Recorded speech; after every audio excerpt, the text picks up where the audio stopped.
The dotted eighth note. Oh man, is there a more important delay time in electronic music? Not in my experience. Yeah, I use a lot of different delay times in my everyday music production, but the dotted eighth note I use at least twice as much as any other delay time. What are we talking about? Well, a dotted eighth note is an eighth note plus half its value. So in this case, a 16th note. So a dotted eighth is 1/16th note short of a quarter note. And I know I'm talking about a lot of notes here, but oh man, that little 16th note makes all the difference. Yeah, there's something magical about a dotted eighth note delay time.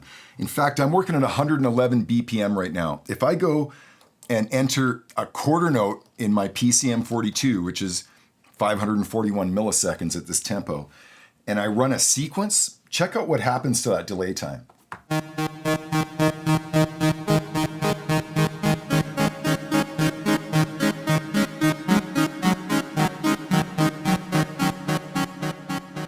It's cool, but notice that we sort of lost the magic that we had a second ago. If we set a quarter note, we almost don't hear that delay. It ends up just sort of reinforcing the part that we're playing. When I set a dotted eighth note, I shorten that duration just a 16th note. Oh, it makes all the difference. Now the part that I'm playing becomes more syncopated, right? It actually becomes much more of a rhythm.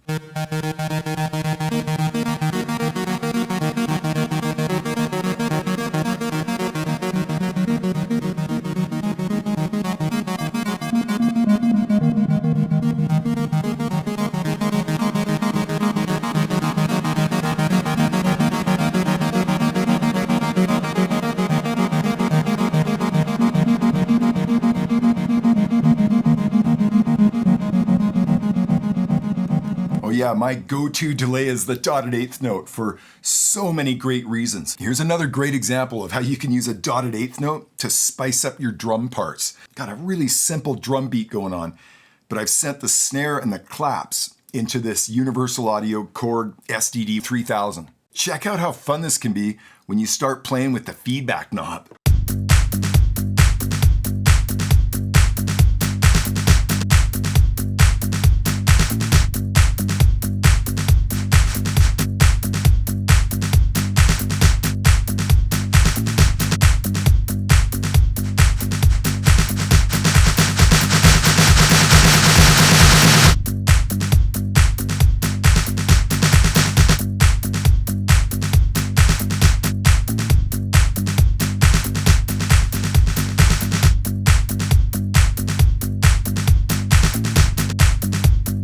Oh yeah, the dotted eighth note is your friend when it comes to programming drum parts. More often than not, I'm programming into delays, and almost always it's the dotted eighth that I've got loaded up in that delay. You know, you've heard me talk about adding really big width to your tracks using a delay by panning the dry signal to one side and panning the delay hard to the other. Well, every time I do that, it's a dotted eighth note that I've got set for that delay time. In this example, I've got a 303 part panned hard to the right and a dotted eighth note delay with some regen panned hard to the left. And it does such a great job and a unique job of making a really wide track of this 303. Check it.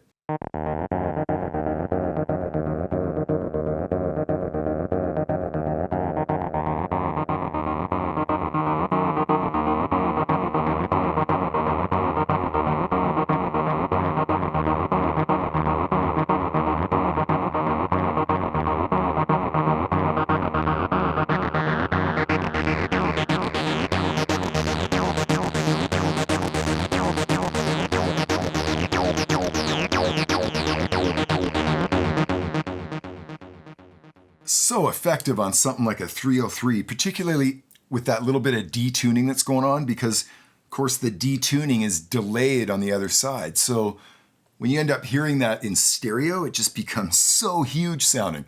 The width becomes kind of wider than wide. Well, let's pull up another example of how I like to use the dotted eighth note to spice up the drum kit in my mix. I'm gonna go ahead and play the drums as I mix them in the first verse. Check it.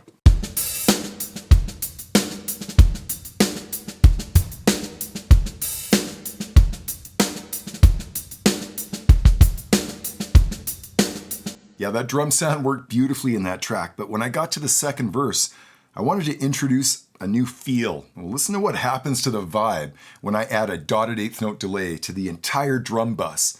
Not just the kick or snare, I'm literally sending the whole drum kit into a dotted eighth note delay with some regen.